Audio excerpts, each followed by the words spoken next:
ನಮಸ್ಕಾರ ಸ್ನೇಹಿತರೆ, ಸುದ್ದಿ ಸಮಯ ಯೂಟ್ಯೂಬ್ ಚಾನೆಲ್ಗೆ ಸ್ವಾಗತ. ಇದೀಗ ತಾನೇ ಬಂದ ರಾಜ್ಯದ ಮಾಹಿತಿಗಳು. ಕಾಂಗ್ರೆಸ್ ಸರ್ಕಾರದ ಗೃಹಲಕ್ಷ್ಮಿ ಮತ್ತು ಗೃಹ ಜ್ಯೋತಿ ಯೋಜನೆ ಫಲಾನುಭವಿಗಳಿಗೆ ಶಾಕಿಂಗ್ ಸುದ್ದಿ. ಈ ಎರಡು ಗ್ಯಾರಂಟಿಗಳ ಪರಿಷ್ಕರಣೆಗೆ ಸರ್ಕಾರದ ನಿರ್ಧಾರ. 1 ಕೋಟಿಗೂ ಅಧಿಕ ಹಣ ಮಿಸ್ಯೂಸ್ ಆಗ್ತಾ ಇದೆ ಎಂದು ಡಿ.ಕೆ. ಶಿವಕುಮಾರ್ ಅವರು ಹೇಳಿಕೆ ಕೊಟ್ಟಿದ್ದಾರೆ. ನೀವು ಕೂಡ ಗೃಹಲಕ್ಷ್ಮಿ ಯೋಜನೆ ಫಲಾನುಭವಿಗಳಾಗಿದ್ರೆ ವಿಡಿಯೋ ಸ್ವಲ್ಪನೂ ಸ್ಕಿಪ್ ಮಾಡಬೇಡಿ. ವಾಹನ ಸವಾರರಿಗೆ ಮತ್ತೊಂದು ಬಿಗ್ ಶಾಕ್. 4ನೇ ಬಾರಿ ಪೆಟ್ರೋಲ್ ಮತ್ತು ಡೀಸೆಲ್ ಬೆಲೆಯಲ್ಲಿ ದೊಡ್ಡ ಮಟ್ಟದ ಏರಿಕೆ. ಮಾಧ್ಯಮಗಳ ಮುಂದೆ ಹಣಕಾಸು ಸಚಿವೆ ನಿರ್ಮಲಾ ಸೀತಾರಾಮನ್ ಅವರ ಶಾಕಿಂಗ್ ಹೇಳಿಕೆ.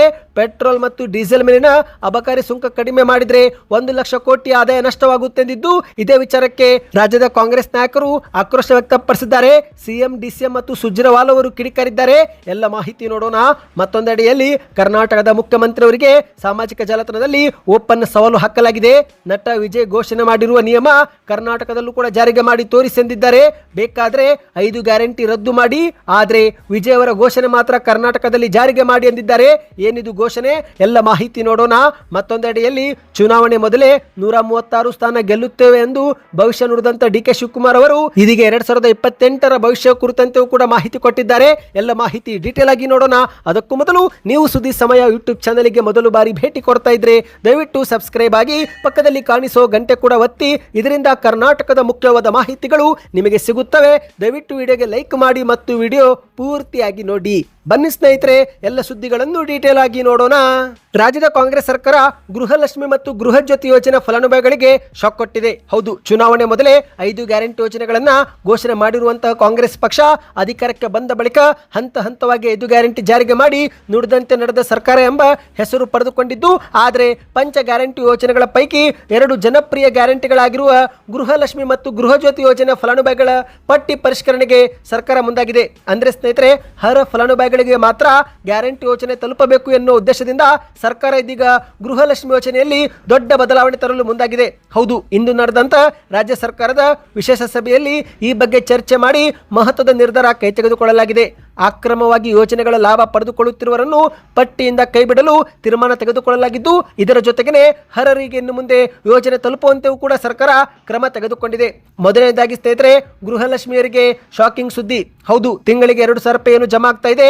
ಈಗ ಈ ಒಂದು ಹಣ ಇನ್ನು ಮುಂದೆ ಹಲವರಿಗೆ ಜಮೆ ಆಗೋದಿಲ್ಲ. ಯಾಕಂದ್ರೆ ಗೃಹಲಕ್ಷ್ಮಿ ಮತ್ತು ಗೃಹ ಜ್ಯೋತಿ ಯೋಜನೆಯ ಫಲಾನುಭವಿಗಳ ಪಟ್ಟಿಯನ್ನ ಸಮಗ್ರವಾಗಿ ಮತ್ತೊಮ್ಮೆ ಪರಿಶೀಲಿಸಲು ಸರ್ಕಾರ ತೀರ್ಮಾನಿಸಿದೆ. ಹೌದು, ಯಾಕಂದ್ರೆ ಸ್ನೇಹಿತರೆ, ಕರ್ನಾಟಕದಲ್ಲಿ ಬರೋಬ್ಬರಿ 1,24,00,000ಕ್ಕೂ ಹೆಚ್ಚು ಗೃಹಲಕ್ಷ್ಮಿ ಯೋಜನೆ ಫಲಾನುಭವಿಗಳಿದ್ದು, ಇಷ್ಟು ದೊಡ್ಡ ಪ್ರಮಾಣದ ಫಲಾನುಭವಿಗಳ ಪಟ್ಟಿಯಲ್ಲಿ ಹಲವು ತಾಂತ್ರಿಕ ದೋಷ ಮತ್ತು ನಿಯಮ ಉಲ್ಲಂಘನೆ ಆಗಿರುವುದು ಈಗ ಪತ್ತೆಯಾಗಿದೆ. ಹಾಗಾಗಿ ಪರಿಷ್ಕರಣೆ ಅಗತ್ಯವಾಗಿದೆ ಎಂದು ಸರ್ಕಾರ ಹೇಳಿದೆ. ಇನ್ನು ಇದೇ ನಡುವೆ ಮಾಧ್ಯಮಗಳ ಮುಂದೆ ಸ್ವತಃ ಡಿ.ಕೆ. ಶಿವಕುಮಾರ್ ಅವರು ಕೂಡ 100 ಕೋಟಿ ರೂಪಾಯಿ ಮಿಸ್ಯೂಸ್ ಆಗ್ತಾ ಇದೆ ಎಂಬ ಶಾಕಿಂಗ್ ಹೇಳಿಕೆ ಕೊಟ್ಟಿದ್ದಾರೆ. ಹೌದು, ಗ್ಯಾರಂಟಿ ಯೋಜನೆಗಳನ್ನ ಪರಿಷ್ಕರಣೆ ಮಾಡ್ತೀರಾ ಸರ್ ಎಂದು ಕೇಳಿದಾಗ ಅದಕ್ಕೆ ಉತ್ತರ ಕೊಟ್ಟಂತ ಡಿ.ಕೆ. ಶಿವಕುಮಾರ್ ಅವರು, ಹೌದು, ಈಗ ಅನಿವಾರ್ಯವಾಗಿ ಗ್ಯಾರಂಟಿ ಯೋಜನೆಗಳನ್ನ ಪರಿಷ್ಕರಣೆ ಮಾಡಬೇಕಾಗಿದೆ. ಯಾಕಂದ್ರೆ ಸುಮಾರು 100 ಕೋಟಿ ರೂಪಾಯಿಗೂ ಅಧಿಕ ಹಣ ಮಿಸ್ಯೂಸ್ ಆಗ್ತಾ ಇದೆ. ಈ ಬಗ್ಗೆ ನಮಗೆ ಮಾಹಿತಿಗಳು ಬಂದಿದ್ದು, ಸತ್ತವರ ಬ್ಯಾಂಕ್ ಖಾತೆಗೂ ಕೂಡ ಹಣ ಹೋಗ್ತಾ ಇದೆ. ಟೆಲಿಫೋನ್ ನಂಬರ್ ಯಾರದ್ದೋ ಕೊಟ್ಟಿದ್ದಾರೆ. ಸರಿಯಾದ ಫಲಾನುಭವಿಗಳಿಗೆ ಹಣ ಹೋಗ್ತಿದೆಯೋ ಇಲ್ಲೋ ಗೊತ್ತಿಲ್ಲ. ಹಾಗಾಗಿ ಸರಿಯಾದ ದಾಖಲೆ ಕೊಡಿ ಅಂತ ನಾವು ಕೇಳುತ್ತಿದ್ದೇವೆ. ಈಗ ಮತ್ತೊಮ್ಮೆ ಗೃಹಲಕ್ಷ್ಮಿ ಮತ್ತು ಗೃಹ ಜ್ಯೋತಿ ಯೋಜನೆ ಪಟ್ಟಿಯನ್ನ ಪರಿಷ್ಕರಣೆ ಮಾಡುತ್ತೇವೆ ಎಂದಿದ್ದಾರೆ. ಹೌದು, ಯಾಕಂದ್ರೆ ಸ್ನೇಹಿತರೆ, ಡಿ.ಕೆ. ಶಿವಕುಮಾರ್ ಅವರ ಹೇಳಿಕೆ ಪ್ರಕಾರ 100 ಕೋಟಿಗೂ ಅಧಿಕ ಹಣ ಮಿಸ್ಯೂಸ್ ಆಗ್ತಾ ಇದೆ. ಗೃಹಲಕ್ಷ್ಮಿ ಯೋಜನೆ ಒಂದರಲ್ಲೇ 1,000 ವ್ಯತ್ಯಾಸಗಳು ಕಂಡು ಬಂದಿವೆ. ಗೃಹಲಕ್ಷ್ಮಿ ಯೋಜನೆಯಡಿಯಲ್ಲಿ ನೋಂದಾಯಿಸಿಕೊಂಡಿದ್ದಂತ ಕೆಲವು ಮಹಿಳೆಯರು ಮೃತಪಟ್ಟಿದ್ರು. ಅವರ ಬ್ಯಾಂಕ್ ಖಾತೆಗಳಿಗೆ ಈಗಲೂ ಕೂಡ ಹಣ ಸಂದಾಯವಾಗುತ್ತಿರುವುದು ಪತ್ತೆಯಾಗಿದೆ. ಹಾಗಾಗಿ ಪರಿಶೀಲನೆಗೆ ನಾವು ಮುಂದಾಗಿದ್ದೇವೆ ಎಂದು ಡಿ.ಕೆ. ಶಿವಕುಮಾರ್ ಅವರು ಸ್ಪಷ್ಟನೆ ನೀಡಿದ್ದಾರೆ.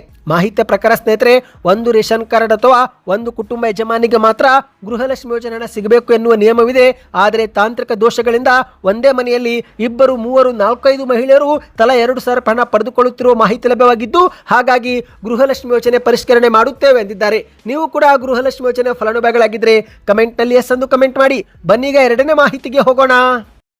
ದೇಶಾದ್ಯಂತ ವಾಹನ ಸವಾರರಿಗೆ ಮತ್ತೊಂದು ಬಾರಿ ಶಾಕಿಂಗ್ ಸುದ್ದಿ. ಯಾಕಂದ್ರೆ ಮತ್ತೆ ಈಗ ಪೆಟ್ರೋಲ್ ಮತ್ತು ಡೀಸೆಲ್ ಬೆಲೆಯಲ್ಲಿ ದೊಡ್ಡ ಮಟ್ಟದ ಏರಿಕೆ ಆಗಿದೆ. ಹೌದು, ಕಳೆದ 1 ತಿಂಗಳಿನಿಂದ ವಾಹನ ಸವಾರರಿಗೆ ಕೇಂದ್ರ ಸರ್ಕಾರ ಶಾಕ್ ಮೇಲೆ ಶಾಕ್ ಕೊಡುತ್ತಲಿದೆ.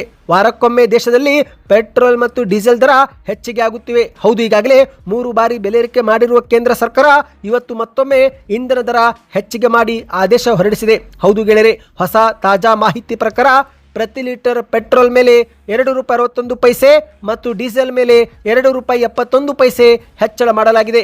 ಹೆಚ್ಚಾದ ಹೊಸ ದರಗಳು ತಕ್ಷಣದಿಂದಲೇ ದೇಶಾದ್ಯಂತ ಜಾರಿಗೆ ಬರಲಿವೆ ಎಂದು ಕೇಂದ್ರ ಸರ್ಕಾರ ತಿಳಿಸಿದೆ. ಹೌದು, ಪ್ರತಿ ಲೀಟರ್ ಡೀಸೆಲ್ ದರದಲ್ಲಿ ₹2.71 ಈಗ ಮತ್ತೆ ಏರಿಕೆ ಮಾಡಲಾಗಿದೆ. ನಿರಂತರವಾಗಿ ಏರಿಕೆ ಆಗುತ್ತಿರುವ ಇಂಧನ ದರಗಳು ಸಾರ್ವಜನಿಕರು ಹಾಗೂ ವಾಹನ ಸವಾರರ ಜೇಬಿಗೆ ಕತ್ತರಿ ಹಾಕಿದ್ದು ಶೀಘ್ರವೇ ಅಗತ್ಯ ವಸ್ತುಗಳ ಬೆಲೆಯೂ ಕೂಡ ಏರಿಕೆ ಆಗುವ ಆತಂಕ ಮೂಡಿಸಿದೆ. ಇನ್ನೊಂದು ಕಡೆ ಆದರೆ ಮತ್ತೊಂದೆಡೆಯಲ್ಲಿ ಹಣಕಾಸು ಸಚಿವೆ ನಿರ್ಮಲಾ ಸೀತಾರಾಮನ್ ಅವರು ಪೆಟ್ರೋಲ್ ಮತ್ತು ಡೀಸೆಲ್ ಮೇಲಿನ ಅಬಕಾರಿ ಸುಂಕ ಕಡಿಮೆ ಮಾಡಿದರೆ ಕೇಂದ್ರಕ್ಕೆ 1 ಲಕ್ಷ ಕೋಟಿ ರೂಪಾಯಿ ಆದಾಯ ನಷ್ಟವಾಗುತ್ತೆ ಎಂದು ಹೇಳಿಕೆ ಕೊಟ್ಟಿದ್ದಾರೆ. ಸದ್ಯ ಇವರ ಒಂದು ಹೇಳಿಕೆ ಸಾಮಾಜಿಕ ಜಾಲತಾಣದಲ್ಲಿ ಆಕ್ರೋಶಕ್ಕೆ ಕಾರಣವಾಗಿದೆ. ಹೌದು ಸ್ನೇಹಿತರೆ, ಮೊದಲೇ ಇಂಧನ ಬೆಲೆಗಳು ಮತ್ತು ಇತರೆ ಬೆಲೆಗಳು ಗಗನಕ್ಕೇರುತ್ತಿರುವ ಪರಿಣಾಮ ಸಾರ್ವಜನಿಕರು ಕಷ್ಟ ಅನುಭವಿಸುತ್ತಿದ್ದು, ಆದರೆ ಹಣಕಾಸು ಸಚಿವೆ ನಿರ್ಮಲಾ ಸೀತಾರಾಮನ್ ಅವರು ಅಬಕಾರಿ ಸುಂಕ ಕಡಿಮೆ ಮಾಡೋದು ಸಾಧ್ಯವಿಲ್ಲ, ಕಡಿಮೆ ಮಾಡಿದರೆ ಕೇಂದ್ರಕ್ಕೆ 1 ಲಕ್ಷ ಕೋಟಿ ಆದಾಯ ನಷ್ಟವಾಗುವ ಬಗ್ಗೆ ಮಾತನಾಡಿದ್ದಾರೆ.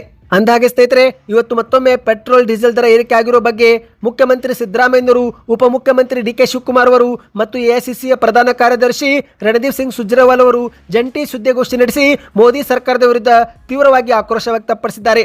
ಹೌದು, ಕೇಂದ್ರದ ಬಿಜೆಪಿ ಸರ್ಕಾರ ಪೆಟ್ರೋಲ್ ಮತ್ತು ಡೀಸೆಲ್ ಬೆಲೆಯನ್ನು ಪ್ರತಿ ಲೀಟರ್ಗೆ ಇದುವರೆಗೆ ₹7.52 ಹೆಚ್ಚಿಗೆ ಮಾಡುವ ಮೂಲಕ ಇಂಧನ ಲೂಟಿ ಆರಂಭ ಮಾಡಿದೆ. 78 ವರ್ಷಗಳಲ್ಲೇ ಇದೇ ಮೊದಲ ಬಾರಿಗೆ ಪೆಟ್ರೋಲ್ ಬೆಲೆ ₹110 ಗಡಿ ದಾಟಿದೆ. ಕಳೆದ 10 ದಿನಗಳು ರೈತರು, ಬಡವರು, ಗೃಹಿಣಿಯರು ಮತ್ತು ಸಣ್ಣ ಉದ್ಯಮಿಗಳಿಗೆ ಅತ್ಯಂತ ವಿನಾಶಕಾರಿಯಾಗಿದೆ ಎಂದು ಹೇಳಿಕೆ ಕೊಟ್ಟಿದ್ದಾರೆ. ಬಿಜೆಪಿಯ ಕೇಂದ್ರ ಸರ್ಕಾರ ದೇಶದ ಜನರಿಗೆ ಮಾಡುತ್ತಿರುವ ವಂಚನೆ ಮತ್ತು ಸುಲಿಗೆ, ಅಕ್ಷಮ್ಯ ಅಪರಾಧ, ಅತಿರೇಕದ ಲೂಟಿ ಮತ್ತು ಪಿಕ್ ಪಾಕೆಟ್ ವಿರುದ್ಧ ಸಾಮಾನ್ಯ ಜನರು ಮತ್ತು ಬಡವರು ಆಕ್ರೋಶ ವ್ಯಕ್ತಪಡಿಸುತ್ತಿದ್ದರೆ, ಇತ್ತ ಬಿಜೆಪಿ ನಾಯಕರು ಮಾತ್ರ ಜನರ ಸಂಕಷ್ಟವನ್ನು ಹಾಸ್ಯ ಮಾಡುತ್ತಾ ಮತ್ತು ದೇಶದ ಜನರು ಎದುರಿಸುತ್ತಿರುವ ಜೀವನೋಪಾಯದ ಸಮಸ್ಯೆಗೆ ಯಾವುದೇ ಸ್ಪಂದನೆ ನೀಡದೆ ಮೌನವಾಗಿದೆ. ಈ ಒಂದು ಜನರ ಲೂಟಿ ಕೇವಲ ಪೆಟ್ರೋಲ್ ಮತ್ತು ಡೀಸೆಲ್ ಬೆಲೆಗಳಿಗೆ ಮಾತ್ರ ಸೀಮಿತವಾಗಿಲ್ಲ, ಬದಲಿಗೆ ಗೃಹ ಬಳಕೆ ಗ್ಯಾಸ್, ವಾಣಿಜ್ಯ ಗ್ಯಾಸ್ ಮತ್ತು ಸಿಎನ್ಜಿ ಬೆಲೆ ಏರಿಕೆಗೂ ಕೂಡ ಕಾರಣವಾಗಿದೆ ಎಂದು ಸುದ್ದಿಗೋಷ್ಠಿ ನಡೆಸಿ ವಾಗ್ದಾಳಿ ಮಾಡಿದ್ದಾರೆ. ಹೌದು ಸ್ನೇಹಿತರೆ, ಇದೀಗ 4ನೇ ಬಾರಿಗೆ ಮತ್ತೊಮ್ಮೆ ಪೆಟ್ರೋಲ್ ಮತ್ತು ಡೀಸೆಲ್ ಬೆಲೆ ಏರಿಕೆಯಾಗಿದೆ. ಮೇ 15, 2026ರಂದು ಪೆಟ್ರೋಲ್ ಮತ್ತು ಡೀಸೆಲ್ ಬೆಲೆಯಲ್ಲಿ ಪ್ರತಿ ಲೀಟರ್ಗೆ ಮೊದಲು ₹3 ಹೆಚ್ಚಳ ಮಾಡಿದ್ರು. ನಂತರ ಮೇ 19ರಂದು ಮತ್ತೊಂದು ಬಾರಿ 90 ಪೈಸೆ ಹೆಚ್ಚಳ ಮಾಡಲಾಯಿತು. ಮೇ 23ಕ್ಕೆ ಮತ್ತೊಮ್ಮೆ 91 ಹೆಚ್ಚಳವಾಯಿತು. ಇದೀಗ ಮತ್ತೊಮ್ಮೆ ಮೇ 25ರಂದು ₹2.71 ಹೆಚ್ಚಳ ಮಾಡಲಾಗಿದೆ. ಅಂದರೆ ಕಳೆದ 11 ದಿನಗಳಲ್ಲಿ ಪ್ರತಿ ಲೀಟರ್ ಪೆಟ್ರೋಲ್ ಮತ್ತು ಡೀಸೆಲ್ ಬೆಲೆಯಲ್ಲಿ ಆಸುಪಾಸು ₹7.52 ಹೆಚ್ಚಳವಾಗಿದೆ. ₹103ಗೆ ಸಿಗ್ತಾ ಇತ್ತು ಪೆಟ್ರೋಲು, ಈಗ ₹110 ಗಡಿ ದಾಟಿದೆ. ಈ ಬಗ್ಗೆ ನಿಮ್ಮ ಅನಿಸಿಕೆಯನ್ನು ಕಮೆಂಟ್ ಮಾಡಿ. ಬನ್ನಿ ಸ್ನೇಹಿತರೆ, ಮತ್ತೊಂದು ಮಾಹಿತಿಗೆ ಹೋಗೋಣ. ಇಂದು ರಾಜ್ಯದ ಕಾಂಗ್ರೆಸ್ ಸರ್ಕಾರ ಜನರಿಗೆ ಸಹಾಯವಾಗಲಿ ಎಂದು 5 ಗ್ಯಾರಂಟಿ ಯೋಜನೆಗಳನ್ನು ಜಾರಿಗೆ ಮಾಡಿದೆ. ಆದರೆ ಈಗ ಸಾರ್ವಜನಿಕರು ಬೇಕಾದರೆ 5 ಗ್ಯಾರಂಟಿಗಳನ್ನು ರದ್ದು ಮಾಡಿ, ಕ್ಯಾನ್ಸಲ್ ಮಾಡಿ. ಆದರೆ ತಮಿಳುನಾಡಿನ ಮುಖ್ಯಮಂತ್ರಿ ವಿಜಯ್ ಅವರು ಘೋಷಣೆ ಮಾಡಿರುವ ನಿಯಮ ಮಾತ್ರ ಕರ್ನಾಟಕದಲ್ಲಿ ಜಾರಿಗೆ ಮಾಡಿದರೆ ಆಗ ಎಲ್ಲರೂ ಕೂಡ ಕೋಟ್ಯಾಧಿಪತಿ ಆಗ್ತಾರೆ ಎಂದು ಸಾಮಾಜಿಕ ಜಾಲತಾಣದಲ್ಲಿ ನೆಟ್ಟಿಗರು ಟ್ವೀಟ್ ಮಾಡಿ, ಕಮೆಂಟ್ ಮಾಡಿ ಈಗ ಚರ್ಚೆ ಶುರು ಮಾಡಿದ್ದಾರೆ. ಹೌದು ಗೆಳೆಯರೆ, ಜೋಸೆಫ್ ವಿಜಯ್ ಅವರ ಘೋಷಣೆ ಒಂದು ಕರ್ನಾಟಕ ರಾಜ್ಯದಲ್ಲಿ ಭಾರಿ ಸದ್ದು ಮಾಡ್ತಾ ಇದೆ. ತಾಕತ್ತು ಇದ್ರೆ ಕರ್ನಾಟಕ ರಾಜ್ಯ ಸರ್ಕಾರ ಇದನ್ನು ಮಾಡಲು ಸಾಧ್ಯನಾ ಎಂದು ನೆಟ್ಟಿಗರು ಸಾಮಾಜಿಕ ಜಾಲತಾಣದಲ್ಲಿ ಸರ್ಕಾರಕ್ಕೆ ಪ್ರಶ್ನೆ ಮಾಡ್ತಿದ್ದಾರೆ. ಹೌದು, ತಮಿಳುನಾಡಿನಲ್ಲಿ ಮುಖ್ಯಮಂತ್ರಿ ವಿಜಯ್ ಸರ್ಕಾರ ಅಧಿಕಾರಕ್ಕೆ ಬರುತ್ತಿದ್ದಂತೆ ಹಲವು ಗ್ಯಾರಂಟಿಗಳನ್ನು ಜಾರಿಗೆ ಮಾಡಲಾಗಿದ್ದು, ಆದರೆ ಈಗ ಅದರಲ್ಲಿ ಒಂದು ಗ್ಯಾರಂಟಿ ಕರ್ನಾಟಕ ಜನರು ಕೂಡ ಇಲ್ಲಿಯೂ ಕೂಡ ಜಾರಿಗೆ ಆಗಬೇಕು ಎಂಬ ಪಟ್ಟು ಹಿಡಿದಿದ್ದಾರೆ. ಸ್ನೇಹಿತರೆ, ಕರ್ನಾಟಕದಲ್ಲಿ ಆ ಒಂದು ನಿಯಮ ಜಾರಿಗೆ ಆದರೆ ಇಲ್ಲಿ ಪ್ರತಿಯೊಬ್ಬರು ಕೂಡ ಕೋಟ್ಯಾಧಿಪತಿ ಆಗ್ತಾರೆ ಎಂದು ಕೂಡ ಚರ್ಚೆ ಮಾಡಲಾಗ್ತಾ ಇದೆ. ಯಾವುದು ಗ್ಯಾರಂಟಿಗಳು ಬೇಡ, ಈಗ ಕೊಟ್ಟಿರೋ ಗ್ಯಾರಂಟಿಗಳನ್ನು ಕೂಡ ರದ್ದು ಮಾಡಿದ್ರು ಪರವಾಗಿಲ್ಲ, ಜನರು ಕೋಟ್ಯಾಧಿಪತಿ ಆಗಬೇಕಂದ್ರೆ ವಿಜಯ್ ಅವರ ಗ್ಯಾರಂಟಿ ಕರ್ನಾಟಕದಲ್ಲಿ ಜಾರಿಗೆ ಮಾಡಿ ಎಂದಿದ್ದಾರೆ.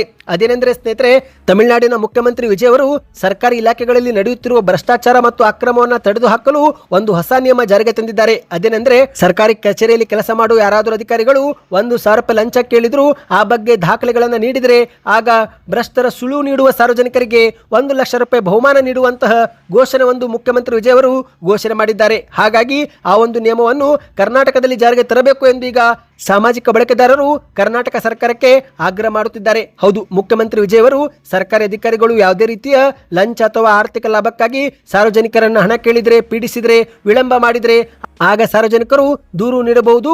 ದೂರು ಕೊಟ್ಟ ಬಳಿಕ ಆ ಒಂದು ಸಾಬೀತು ಆದರೆ, ದಾಖಲೆಗಳಿದ್ರೆ ಅಂತಹ ಸಾರ್ವಜನಿಕರಿಗೆ ₹1 ಲಕ್ಷ ಬಹುಮಾನ ಕೊಡಲಾಗುವುದು ಎಂದು ಹೇಳಿದ್ದಾರೆ. ಹೌದು, ವಿಡಿಯೋ ಸಾಕ್ಷಿ ಕೊಡಲೇಬೇಕು.